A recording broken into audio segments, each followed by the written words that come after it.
Bank Dunia menurunkan proyeksi pertumbuhan ekonomi Indonesia menjadi 4,7% pada tahun 2026.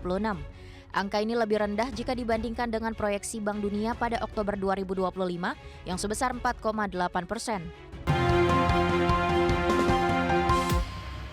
Bank Dunia menurunkan proyeksi pertumbuhan ekonomi Indonesia menjadi 4,7% pada tahun 2026. Penurunan proyeksi pertumbuhan ekonomi ini dipengaruhi tekanan eksternal, terutama kenaikan harga minyak global, serta meningkatnya sentimen kehati-hatian investor di pasar keuangan internasional. Bank Dunia menurunkan proyeksi pertumbuhan ekonomi Indonesia menjadi 4,7% pada tahun 2026. Angka ini lebih rendah jika dibandingkan dengan proyeksi Bank Dunia pada Oktober 2025 yang sebesar 4,8%. Dalam laporan East Asia and Pacific Economic Update April 2026, Kepala Ekonom Bank Dunia untuk Asia Timur dan Pasifik Aditya Matu mengatakan, perlambatan ini dipengaruhi oleh tekanan eksternal, terutama kenaikan harga minyak global, serta meningkatnya sentimen kehati-hatian investor di pasar keuangan internasional. Tekanan tersebut diperkirakan akan menahan laju ekspansi ekonomi domestik. Namun demikian, dampak negatif tersebut dinilai akan sebagian teredam oleh pendapatan dari ekspor komoditas serta berbagai inisiatif investasi yang dipimpin oleh pemerintah. Bank Dunia menilai sejumlah negara di kawasan masih memiliki bantalan ekonomi untuk meredam guncangan akibat lonjakan harga minyak. Bagi Indonesia, posisi sebagai eksportir komoditas menjadi salah satu faktor penopang penting. Pendapatan dari ekspor komoditas dinilai dapat membantu menutupi kenaikan biaya energi yang timbul akibat harga minyak yang lebih tinggi. Dengan kondisi tersebut, tekanan terhadap perekonomian domestik diperkirakan tidak akan sepenuhnya membebani pertumbuhan. Bank Dunia memperkirakan Indonesia akan kembali pulih dengan pertumbuhan mencapai 5,2% pada 2027. Jakarta, Tim Liputan IDX Channel.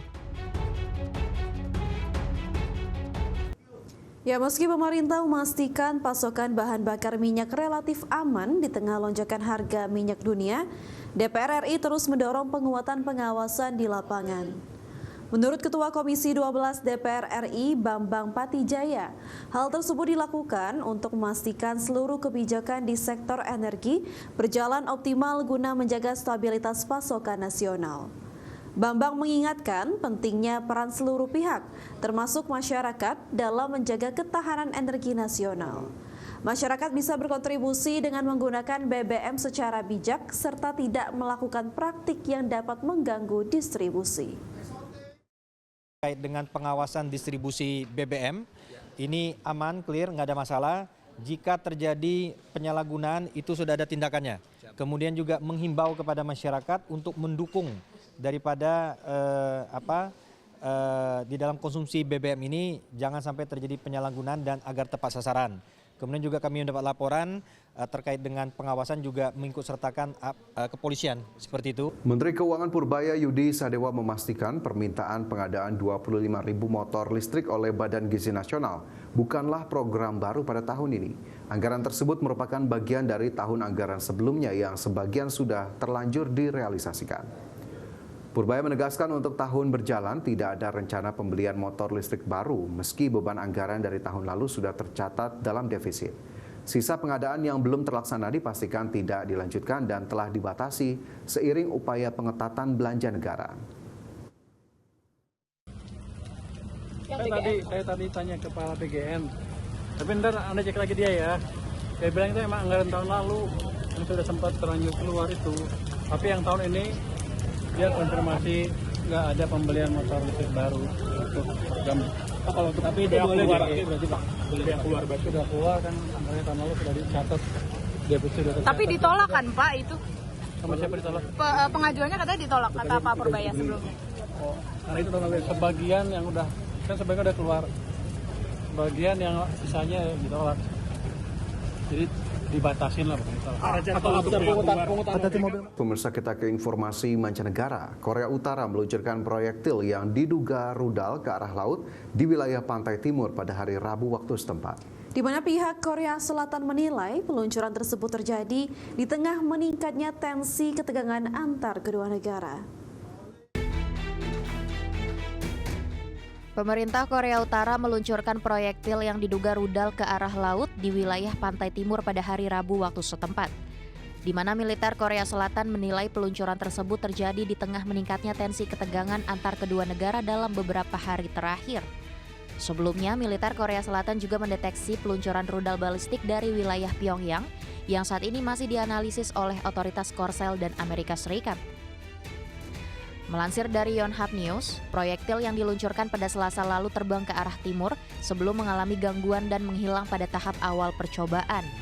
Sementara itu, peluncuran rudal balistik oleh Korea Utara dinilai telah melanggar resolusi Dewan Keamanan Perserikatan Bangsa-Bangsa, di mana pihak Pyongyang menolak aturan tersebut dan menanggapnya sebagai pelanggaran terhadap hak kedaulatan untuk membela dengan menyebut Seoul sebagai musuh utama konstitusi.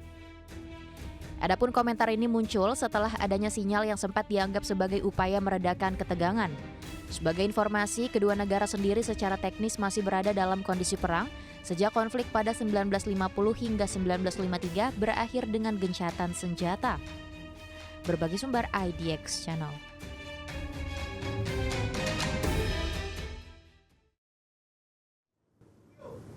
Pemirsa, Ketua Parlemen Iran Muhammad Baghir Ghalibaf melontarkan kritik tajam terhadap Amerika Serikat yang dinilai telah melanggar poin-poin krusial dalam kesepakatan gencatan senjata 2 minggu.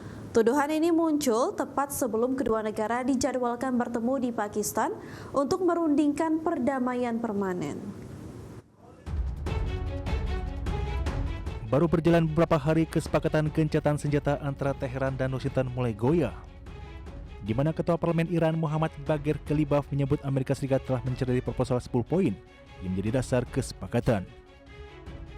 Iran menyoroti berlanjutnya serangan Israel terhadap Lebanon, serta terdeteksinya sebuah drone di wilayah udara Iran sebagai bentuk pelanggaran serius terhadap kedaulatan wilayah negeri mualah tersebut. Perselisihan utama muncul terkait cakupan wilayah gencatan senjata. Pihak Iran menegaskan bahwa Lebanon masuk dalam kesepakatan, sebuah klaim yang juga didukung oleh mediator Perdana Menteri Pakistan Shehbaz Sharif. Namun Amerika Serikat dan Israel membantah hal tersebut dan tetap melanjutkan operasi militer terhadap milisi Hizbullah. Ketidaksamaan persepsi ini dinilai Ghalibaf membuat proses negosiasi ke depan menjadi sangat sulit dilakukan di tengah ketidakpercayaan historis yang mendalam terhadap komitmen Amerika Serikat.